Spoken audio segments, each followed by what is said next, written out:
dele, dizendo: "Ei, Roberto, fica tranquilo, porque o que vem de Deus não perecerá." E aí, ao receber essa parte do louvor, em todo o tempo que nós temos essa ministração, o louvor veio confirmando durante a ministração da Denise sobre a letra dos louvores, e aquilo me tomou uma emoção muito grande, que disse: "Senhor, obrigado, porque sem ti nada poderia fazer." Verdade. Amém, irmãos?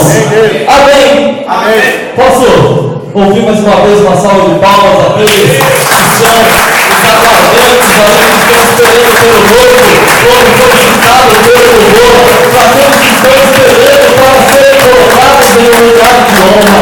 Eu quero te dizer esta noite que eu tenho certeza absoluta que honrados serão aqueles que creem, porque assim como aquelas virgens que estavam esperando o noivo, você também que espera o noivo da igreja chegar, você será colocado no lugar de honra. Glória a Deus. Por que isso? Porque se você ler lá em Mateus 25, vai estar dizendo a parábola destas virgens, e diz que as 5 prudentes deixaram o azeite em sua candeia, e as 5 loucas não deixaram. E quando o noivo veio, somente aquelas que estavam preparadas puderam ir. E ir para onde? Amados, naquele tempo, isso acontecia em todo casamento. Quando um casal ia celebrar a união matrimonial, 10 mulheres virgens e honradas eram escolhidas para poder representar a honra naquele casamento. Um casamento de uma festa que levava 10 dias, 7 a 10 dias. E quando você era levado para aquele lugar, elas estavam em igual posição como os noivos, a noiva e o homem também. E era de responsabilidade do homem ir buscá-las e trazê-las para essa festa, e lá elas teriam então uma oportunidade até mesmo de seus futuros pretendentes e de toda a cidade ver que elas estavam em posição de destaque. E para mim e para a sua vida, quando Jesus ensina essa parábola, ele traz para nós que aquele que aguardar o noivo, aquele que estiver vigilante, que tiver com o seu óleo de oração preenchido, com o seu óleo de adoração, com o seu óleo de exaltação e vigilância no Senhor, certamente irá para celebrar uma festa, para dançar na presença do Senhor no lugar celestial. Glória a Deus. Amém? Amém, Deus. Eu quero convidar a igreja a se colocar de pé para falar de um homem que paciência e fé é o seu legado, é a sua lição de vida para nós. Mas vamos falar dele de um ponto de vista diferente. Vamos falar dele de algo que influencia a minha e a tua vida diretamente. Glória a Deus. No livro de Tiago, no capítulo 5, já lá no final da Bíblia, antes de 1 Pedro, depois de Timóteo, você vai encontrar lá, vai avançando, você encontra Tiago. Até a carta dos Hebreus, você acha ele aí? Louvado seja teu nome, Pai.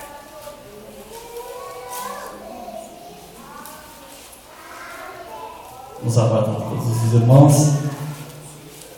Glória, glória a Deus. Se você vier de trás para frente, Apocalipse, vai ter as cartas aí de Pedro e de João, e logo em seguida já é Tiago. Bem no final ali. Amém? Amém. Encontraram? Tiago no capítulo 5. Vamos ver o versículo 10 e o 11, que diz assim: Meus irmãos, tomai por exemplo de aflição e paciência os profetas que falaram em nome do Senhor. Eis que temos por bem-aventurados os que sofreram. Ouviste qual foi a paciência de Jó, e viste o fim que o Senhor lhe deu, porque o Senhor é muito misericordioso e piedoso. Amém? Podem se sentar. Glória a Deus. Santo Deus. Amados, quando lemos o livro de Tiago, estamos lendo o livro do irmão de Jesus Cristo. Este Tiago, autor deste livro, desta carta, não era Tiago um dos 12 apóstolos que foi perseguido e morto por Herodes. Este é Tiago, irmão de Jesus. E é um homem que tinha muita sabedoria no cuidado de escolher as suas palavras. Era um homem de extrema inteligência e liderança para com a igreja. Tiago, ele escreve essa carta, e se você ler todo o livro, é um livro muito interessante, porque demonstra a preocupação com os crentes que são perseguidos. Ela demonstra a preocupação com aqueles que sofrem perseguições, e também com crentes que estão em terras de gentios. Ou seja, ele cita Jó como um personagem histórico. Ele que está pelo menos há 2000 anos à frente do tempo de Jó. Ele usa Jó para lembrar-nos como foi a sua paciência e qual que foi a misericórdia do Senhor para com a vida de Jó. Por que falar de Jó usando através do livro de Tiago? Porque não importa o tempo em que estejamos vivendo, o tempo que passou dos nossos avós, dos nossos pais, os tempos que virão dos nossos filhos, o misericordioso Deus, Ele não muda. Amém? Amém, Deus. E a história de Jó praticamente pode-se dizer que é um clássico na igreja, que todos conhecem, como Jó foi um homem que perdeu tudo que tinha, entrou no sofrimento e depois recuperou. Se a gente for entrar com uma analogia um pouco mais funda aí sobre a vida de Jó, você vai perceber alguns detalhes que vão se associar ao tempo do que nós temos vivido hoje. O que acontece com ele? Jó vivia na terra de Uz, uma terra que estava ali próximo ali de um deserto, vamos dizer assim, entre o rio Eufrates. E se você dizer, era uma terra que chovia muito pouco. Historicamente, se você olhar os mapas da Bíblia, você vai ver que era uma terra que chovia muito pouco. E os efeitos que acontecem com Jó são eventos naturais de uma possível tempestade. Ou seja, vamos só repassar aqui a história dele para que vocês se familiarizem comigo. Jó era um homem rico, fazendeiro, de muitos filhos e empregados com a sua esposa, e ele tinha bois, ovelhas, entre outros animais nestas terras. E quando os anjos do Senhor estavam se apresentando diante de Deus, Satanás vem ali também e entra ao redor deles. E o Senhor o indaga dizendo: de onde vem? Ele responde dizendo que eu venho da terra de rodear e passear por ela. E aí Deus chama a atenção de Satanás dizendo: olhaste meu servo Jó, homem reto e fiel. E Satanás responde a Deus: ele é fiel a você, porque ele tem bens, porque ele é rico. Toca no que ele tem para ver se ele não blasfema contra a tua face. Satanás disse só Deus. Deus disse: então vai e toca em tudo quanto tens, mas poupa a sua vida. Jó pertencia a Deus, amém? Amém, Deus. E feito isso, Satanás sai da presença de Deus, espera um belo dia da qual os filhos de Jó estão lá reunidos na casa do mais velho, celebrando, ceando, se alimentando. E naquele momento o que ocorre é que as notícias que chegam a Jó, elas vêm de forma astrondosa. Por quê? Vem o primeiro servo para dizer para Jó que os seus animais os bois estavam sendo, parte desses animais morreram, como as ovelhas. Caiu fogo do céu, fogo de Deus, a Bíblia diz. Cai fogo de Deus e consome os moços e as ovelhas, ou seja, os homens que estavam construindo ali, conservando aqueles animais. Antes que um termine de falar, o outro vem e diz: olha, o comboio roubou os camelos e os bois e mataram os moços a fio de espada. Antes que eles terminassem de falar, o outro vem e diz: olha, um vento soprou dos quatro cantos sobre a casa onde teus filhos estavam reunidos, e a casa caiu sobre eles e eles morreram. E cada um que trazia essa notícia terminava a frase dizendo: somente eu sobrevivi para te trazer a notícia. O livro de Jó é fascinante. Quando tiver a oportunidade, é isso que eu estou te dizendo, já está no primeiro capítulo. Toda essa parte já no primeiro capítulo acontece. E amados, antes de Jó digerir uma resposta, um dos questionamentos, uma má notícia daquela, a outra já sobrevinha sobre ele, e a outra e a outra. Só que algo ainda permanece, que é a sua esposa. Amém? Amém. A sua esposa continua. Os filhos morreram, os animais, alguns foram roubados, outros morreram. Só uma observação: quando eu disse fogo de Deus que queimou as ovelhas e os moços, naquele tempo, no tempo do Pentateuco ainda, fogo de Deus era um termo poético para relâmpago.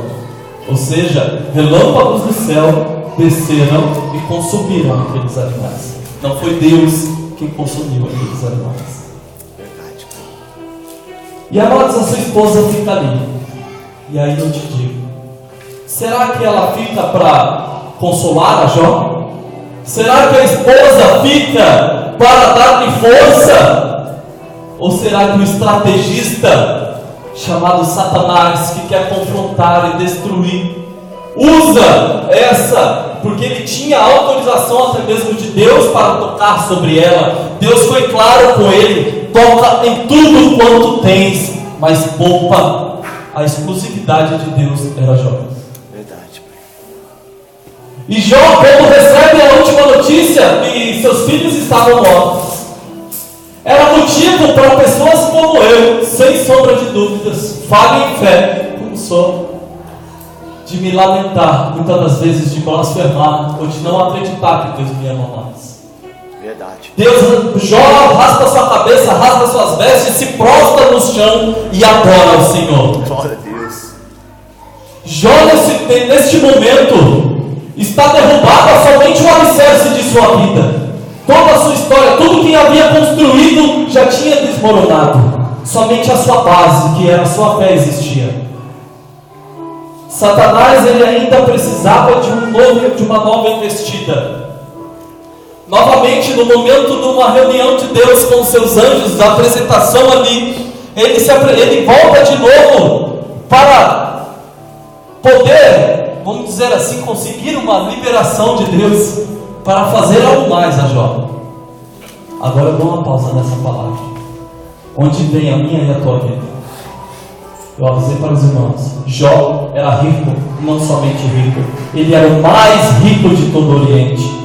E quando você tem tanto poder, quando você tem tanta fama, tanto conhecimento, é natural que pessoas conheçam você. Ou seja, Jó era conhecido também como uma pessoa que tinha muita bondade, uma pessoa que tinha muita caridade. E se Satanás consegue derrubar Jó, ele consegue também causar um impacto em volta daqueles que conhecem, porque todos sabiam que Jó era um homem que era temente ao Deus Todo-Poderoso. E se Satanás vencessem ele, diriam: o Deus de Jó não pôde salvar. O Deus de Jó o abandonou. Aquele homem tão rico, aquele homem tão poderoso, morto na miséria, sem nada. Então, Satanás tenta novamente. E diz ao Senhor assim: ele ainda te serve porque ele tem saúde. Toca na saúde dele para ver se ele não blasfema contra ti. Deus autoriza. Vai lá, que Deus já sabia, mas Deus sabia que ele precisava de alguém para deixar um legado, uma história de vida, um exemplo para mim e para você. Ele sabia de alguém que poderia suportar algo tão grande que é extremo. Se você colocar, comparado a tua vida, que eu tenho certeza que às vezes aqui nós temos na igreja uma pessoa que não está passando por problemas financeiros, mas às vezes na família é algo que está doendo no coração. Aquela pessoa às vezes não está passando por problemas familiares, suas dívidas também estão pagas, mas lá no trabalho tem aquele perseguidor, aquela pessoa que faz você não desejar mais estar lá. Verdade, Deus. Cada um no seu lugar. Mas quanto de nós aqui estamos perdendo nossos filhos, nossa casa, tudo que temos de uma só vez? Quantos de nós podemos dizer que estamos com problema de saúde, financeiro, familiar, tudo? Não. O que dói em nós às vezes é algo em uma só dessas pontas, mas dói tanto, né? Tão difícil de enfrentar. E Deus autoriza Jó a passar por todas ao mesmo tempo. Muito bem. Satanás volta, toca sobre a saúde de Jó, que acontece sobre ele uma chaga que pega da cabeça aos pés. São feridas em toda a sua pele. Ele pega um pedaço de telha para poder coçar aquelas feridas, para raspar aquelas feridas. E logo a esposa continua lá, saudável, bem, com uma língua mais afiada do que tudo. Por quê? Porque Satanás sabia que ele não podia tocar em Jó, mas ele sabia também que Jó não era obrigado a manter a sua vida. Deus ordena a Satanás a não tirar a vida de Jó. Mas Satanás poderia desejar que o próprio Jó tirasse a sua vida, que o próprio Jó se derrotasse. Por quê? Porque a sua esposa, ao invés de ajudá-lo, ela ajuda a empurrá-lo ainda mais, dizendo assim: olha, amaldiçoa o teu Deus e morre. Aquela chaga não mataria, irmão. A pobreza, a perda dos filhos não matariam. A única possibilidade da morte para ele era de ele tirar a sua própria vida. E ela diz para ele: ó, amaldiçoa teu Deus aí, blasfema contra ele e depois morre. Verdade, Deus. Queridos, neste momento ele disse: aceitaste o bem de Deus com prazer e o mal não queres aceitar? Ele faz uma pergunta. Antes de ela dizer isso para ele, quando ele recebeu a notícia dos filhos, depois de adorar ao Senhor, ele diz assim: nu vim do ventre da minha mãe, é nu que voltarei para lá. Ou seja, os valores dele estavam tão somente na fé e salvação que ele teria para com o Senhor. Verdade, Deus. E a lição que ele nos deixa, e a lição que ele traz para nós, é que não vai importar se eu estiver passando por uma dificuldade, por uma aflição, por uma afronta, porém se eu for permanecente e fiel nos olhos do Senhor, eu certamente serei vitorioso. Deus. Se você desistir deste caminho, uma coisa vai mudar na tua vida: a sua possibilidade de vitória deixa de existir. O que era uma certeza passa a ser agora uma ilusão. Se você abandonar Jesus Cristo, nosso Senhor e Salvador, aquela possibilidade do teu marido se render ao Senhor deixa de existir. Aquela possibilidade do teu filho sair das drogas deixa de existir. Verdade, Jesus. Porque nele só somos certos de vitória. Sabemos que a nossa guerra não é contra a carne nem contra o sangue, mas contra o diabo e suas potestades, é espiritual. Verdade. Ou seja, se você está passando por uma dificuldade social, dizendo, não é abandonando o nosso Senhor que você vai poder, que ela vai parar. Fala: minha dificuldade está sendo financeira, se eu deixar de ir para a igreja amanhã eu vou ficar rico. Não vai. Verdade. A minha dificuldade está sendo como um familiar no hospital, se eu deixar de ir para a igreja ele vai ser curado. Não vai. Verdade. O que vai mudar é que a tua esperança, é que a tua certeza dessa batalha ser vencida, ela para de existir. Verdade.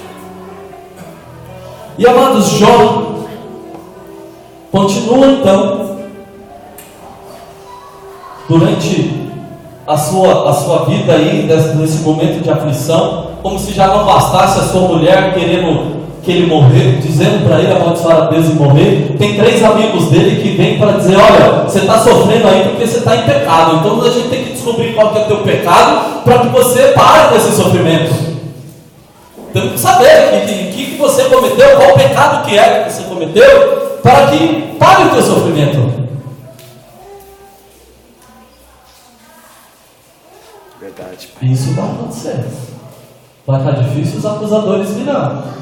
Em momentos de amigo, em símbolos familiares, em símbolos de pessoas que você menos espera, estarão presentes para de repente querer dizer que aquela causa do problema é porque existe uma falha em você, que algo está errado com certeza.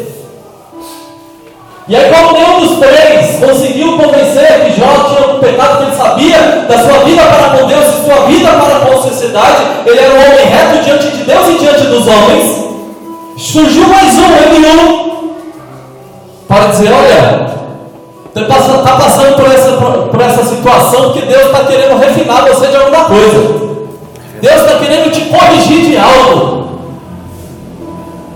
Deus estava corrigindo mesmo, mas eram aqueles que viriam após Jó, eram aqueles que viriam depois daquele tempo, aqueles que viriam para fazer com que da vida de Jó fosse um exemplo para ter uma vida correta e santíssima diante do Senhor. E chegou até mesmo na vida de Tiago, irmão de Jesus Cristo, a citar Jó como um exemplo de fé e paciência. Verdade, Deus. E o que é mais interessante, o que é mais certo de que Deus usa Jó realmente para que ele fique marcado na história, é que não tem como afirmar com certeza que foi o próprio Jó que escreveu o seu livro. Se você buscar na Bíblia, em todas as suas escrituras, você não tem como definir que Jó é o autor de Jó mesmo, do livro de Jó. Posso sugerir que talvez Salomão, que talvez Moisés, ou até mesmo o próprio Eliú foi quem relatou. E quando a gente trata sobre o relato da história de um terceiro, é porque aquilo realmente foi algo tão impactante que pode mudar, transformar histórias não de uma pessoa, mas de sociedades inteiras. Verdade. Por que eu estou afirmando isso? Porque para e pense por um momento que se Satanás conseguir derrubar você, quantos da tua casa vão ser atingidos? Quantos sabem que você é do Evangelho do Senhor e se você for derrotado, usarão isso para apenas blasfemar contra o teu Deus? Peraí, se Deus não pode te ajudar, o que eu vou querer com esse Deus? Verdade, Deus. O teu marido, que muitas das vezes vão pegar, pode ser o marido, um cunhado, um tio, um exemplo de um homem que tem essa batalha na minha família com a esposa da minha avó, que viciada em álcool, e você entra em casa, na casa de um homem desse e oferecer Jesus Cristo para ele, se declarando por derrotado, o que ele vai dizer por você? O que ele terá para receber de você? Pois em todo tempo, uma das mensagens que se confirmou para que eu pregasse essa palavra nessa noite foi quando eu perguntei para o pastor Wilson hoje se ele estava bem. Ele disse assim: em todo tempo eu estou bem. Aleluia, Deus. As pessoas do meu trabalho perguntam: não tem problema com você não, velho? Não tem problema aí? Sim ou não? E ele disse: não importa, tem aflição sim, tem problema, mas eu estou bem. Existe uma vida a ser comutada por exemplo, existe uma vida a ser referência para quem está lá fora. Nós temos esse exemplo que eu quero citar com a nossa irmã Tati aqui. Vou citar ela como exemplo. Ela passou por algumas pelejas que nós que somos do louvor, o pessoal que está mais próximo conhece da vida dela. E sofreu enquanto aquele amado que hoje está lá, ó, na mesa de som, estava aí nesse mundo em bares, em rodas de escarnecedores, e ela pelejando. E essa peleja não foi fácil, teve que pagar um preço alto. Mas por ela não ter desistido, ele não caiu. Aleluia. Por ela não ter desistido, ele não se perdeu. Verdade, Deus. E é isso. Se Jó desistisse, se você olhar no mapa bíblico da evolução da terra dos patriarcas até hoje, o reino da Babilônia, da Pérsia, tudo passa próximo da terra de Jó. Aqueles reinos que se formaram naquele tempo, aquelas estruturas, o próprio Jerusalém, não poderiam não ter se formado, porque a notícia é que Deus de Jó fracassou. Verdade, Pai. Pensa no reflexo da desistência de Jó ao longo da história.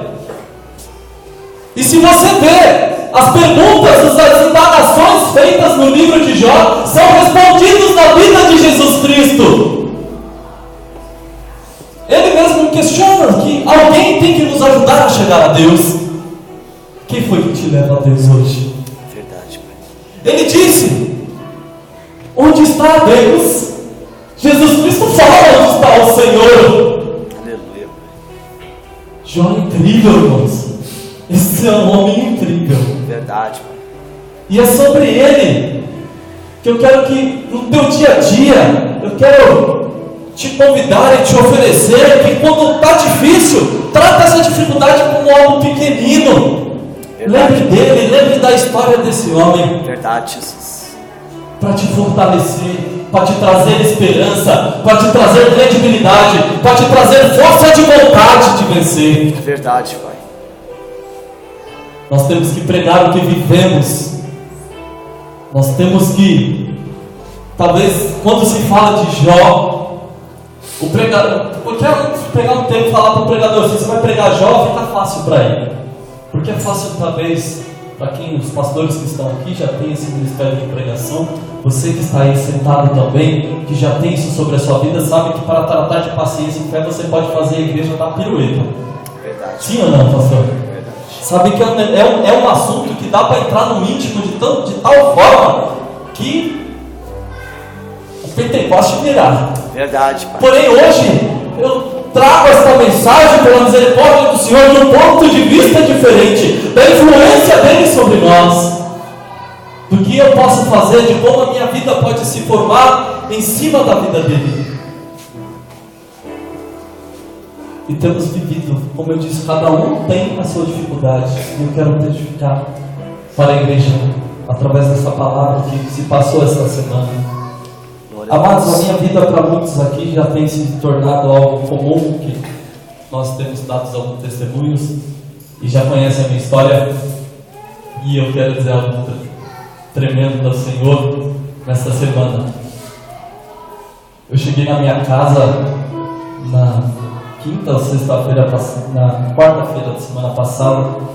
Estava um friozinho mais ou menos como esse. Eu peço que os irmãos não se escandalizem, que eu vou explicar. Não se escandalizem com o que eu vou dizer. Cheguei na minha casa para jantar, e a minha mãe, quando fui para a cozinha, a mãe falou: olha, você não vai ficar muito feliz não. Eu falei: por quê, mãe? Só o que tem hoje é sopa. Eu falei: meu Deus. Não se escandalizem, irmãos, porque muitos, a gente já falou, amam a sopa, e nesse frio é perfeito.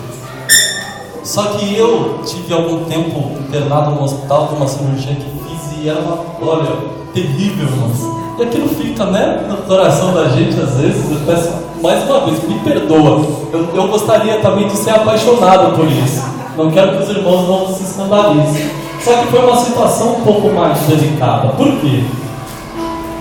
Porque a sopa era a única opção. Não era algo que ela falou assim: olha, hoje está frio, meu filho está chegando do trabalho, então nós dois juntos vamos jantar uma sopinha aqui. Não, foi mais ou menos assim: aquela batata que caiu na cesta de baixo ela não viu, aquela cenoura que estava perdida na gaveta da geladeira. Foi nessa situação. Eu não me vergonho de falar não, porque eu vou te falar que o Deus de Jó está aqui. Aleluia, Deus. Aí, irmãos, eu me entristeci de verdade. Meu Deus, a palavra se cumpre, porque o justo não vai mendigar o pão. Vou passar fome, tenho que comer aqui. Mas não, é o que me agrada. Perdoa-me, eu pedi perdão a Deus em oração. E aí voltei e falei: meu Deus, eu vou encarar essa obra aqui. E estava muito bom, porque a fome também é um tempero fantástico, né? É verdade, pai. E aí eu e a mãe bateram um papo lá e estava mais ou menos que nesse limite. Porque, como eu testifiquei de uma bênção que Deus tinha dado, nós começamos uma pequena empresa, eu e meu irmão, depois de tantos golpes aí profissionais que levamos na vida. Então, uma empresinha pequena que trabalha com manipulação de metal e de torneira. A gente tem alguns clientes, só que iniciando, vinha há um ano meu irmão trabalhando como um terceiro com esse pessoal, e vem que pouco, irmãos. Quando nós resolvemos produzir o produto, fechou as portas. E Deus mostra o porquê fechou as portas. Quando nós abrimos a empresa, precisávamos de 10 pessoas para trabalhar. Dentre os 10 que eu fui responsável de contratar, eu contratei um casal de umbandistas. Primeiro, se tiver alguém aqui que seja adepto, apesar que eu acho que são todos aqui de casa, não tenho nada contra eles. Oro pela vida desse povo. Já participei de campanhas fechando aí centros espíritas, de orar lá, de quebrar estátuas e tudo mais lá. Mas não é isso. Só que esse casal, eles me viam e vinham com aquele sorriso de me abraçar. Oh, vai dar tudo certo, nós vamos vencer aqui, vocês vão ficar ricos. Não quero mais riqueza nessa vida não. Quero felicidade com a minha família nos pés do Senhor. Patrícia que me acompanha sabe disso. De 2013 para cá, não sei, tem sido pela oração do pastor que ela não me larga, eu acho que eu falo para ela. Porque a gente está junto. E eu era gerente de concessionária, tudo, então a gente ia passear, jantar, lugares, tudo, e eu parava a conta. De 2013 para cá, se ela quiser um lanche no McDonald's e não tiver dinheiro para pagar, eu para casa com fome. Eu falei pra ela. Aí, igreja, o que acontece? Esse casal fazia muito disso. Porém, não tinha um pedido, nada. A gente trabalha, vamos dizer, eu preciso manipular 1.000 quilos de metal para fazer uma receita em torno mais de R$4.600 para a empresa. O custo mensal é de 46 mil de custo. Para a partir desse valor, eu e o Rodrigo, meu irmão, possamos pensar em alguma. Vamos ter salário de funcionário, tem pastor aqui, pastor lá, responsabilidade, sabe disso. Muito bem. Eu sei que durante 3 meses faturava 20 e ficava devendo 26. E no mês seguinte de novo, e de novo, e de novo.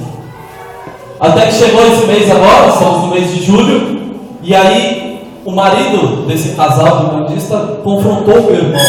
O pedido que o meu irmão fez para ele fazer uma determinada peça, ele acabou confrontando, meu irmão veio chateado conversar comigo.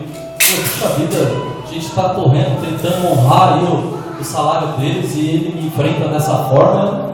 Não estou feliz não. Meu irmão que conhece o Evangelho, mas não está na igreja no momento, eu falei, do jeito que está o negócio, eu acho que dá para ir um pouquinho menos. Então vamos dispensar. Mas vamos fazer com cautela, em casa a gente conversa. E pedir direção de Deus para esse negócio. E veio forte, mano, sabe aquela ira no coração de falar, vai logo, manda embora logo. Não entendo porquê, mas veio aquilo, manda embora logo. Falei, vou nem chegar em casa, voltei com meu irmão e falei, pode dispensar os dois. Foi ele que confrontou, mas dispensa os dois. Ele dispensou os dois na quarta-feira passada. Na quinta-feira, agora que passou, chegou tanto pedido naquela empresa que de 10 funcionários com 50 eu não daria conta. Glória a Deus. Irmãos, foram mais de 2 caminhões encontraram que só no primeiro dia foi 50 mil em matéria-prima. Glória a Deus. Eu não sei o que fazer, estou pedindo direção de Deus agora para honrar com esses compromissos. Glória a Deus. Eu sei que aluguel atrasado vai já estar pago. Tem, sabe, essa coisa toda. E a coisa melhor de todas que eu falei, porque crente gosta de comer. Verdade, pai. A minha vitória, a minha bênção foi que meu irmão pegou o carro, deixou minha mãe no mercado e falou assim, vai à vontade. Eita Deus. Falou, vai em paz. Aleluia. Fica aí. E eu tenho esse prazer, porque, irmãos, já foi o tempo. Hoje a gente passa dos 30 anos, a cabeça muda um pouquinho. Eu era fanático de ter uma bela moto, um belo carro, né? Essas coisas tudo. Muitas dessas coisas Deus me deu, graças ao Altíssimo. Mas hoje eu fico regozijando, só que Ele me dê paz, tranquilidade, um pouquinho de dinheiro para poder casar com a Patrícia ali, porque é difícil essa aí, irmão. Essa aí para casar não estou conseguindo convencer, não. Eu já disse, casou, depois de 2 anos já vai estar chegando o 3º filho aí, se Deus quiser. Eita Deus, não Jesus. Veja essa hora chegar, meu Deus, Eita ajuda. Deus. Fala bem aí, mano. Amém. Ela não fala, mas fala. Recebe. Recebe, irmão. E poder viver da fé, poder viver destas coisas, tem me trago uma alegria, uma satisfação muito grande de fazer até mesmo parte aqui da família da Servo das Nações aqui na Moca, porque sabemos que cada um aqui tem a sua aflição, cada um aqui tem a sua trajetória, e se cada um aqui for vitorioso, eu me sinto responsável também e influenciador dessa vitória. Glória a Deus. Cada um. Se o irmão está querendo engravidar, eu vou falar, minha oração ajudou. Glória a Deus. Se o irmão está procurando um emprego, conseguir um emprego dos seus sonhos ali, eu vou dizer que a minha oração ajudou. Porque eu sei que eu tenho conseguido algo, porque a oração da igreja que tem ajudado. Glória a Deus. Eu não olho por mim mesmo. Depois que começou essa fase um pouco dessa decadência, porque quando você está numa profissão, tenta fazer outra coisa, azeda tudo. Eu sou vendedor por natureza. Parei de vender, vou fazer o que na vida? Começa, é fato, não adianta eu falar, Deus, abre as portas do céu aí, eu vou acordar e vai ter ouro na minha sala. Não vai. Eita Deus, O que vai ter é pão de cada dia, que ele diz, o justo não vai meditar o pão. Olha para os pássaros que não plantam e nem colhem, e Deus os alimenta, mas alimenta os pássaros de banquete, não, é do básico. Verdade. Deus, você é honrado, Deus vai te honrar, mas vai te honrar do básico, para você sobreviver. Isso é Bíblia. Se você quer alcançar coisas acima disso, diz a palavra em Malaquias, trazei todos os dízimos e ofertas à casa do tesouro e fazei prova de mim, e verás que eu sou Deus. Aleluia. Se eu quero dar algo além, eu tenho que fazer além. Se eu for apenas um fiel, eu vou ser sustentável apenas. Verdade. Ponto final. Então eu bem sabia que nada de extraordinário iria acontecer, mas que Deus vinha me sustentando. E através desta igreja, depois de tanta turbulência, de tantas coisas que eu presenciei, quem é um pouquinho mais antigo e já tem mais de um ano aqui, presenciou também, eu disse, esse povo não vou largar não. Aleluia. Não vou largar. Glória a Deus. O benefício para mim está muito maior do que o preço que eu tenho pago. Aleluia. Muito maior, irmão. Glória a Deus.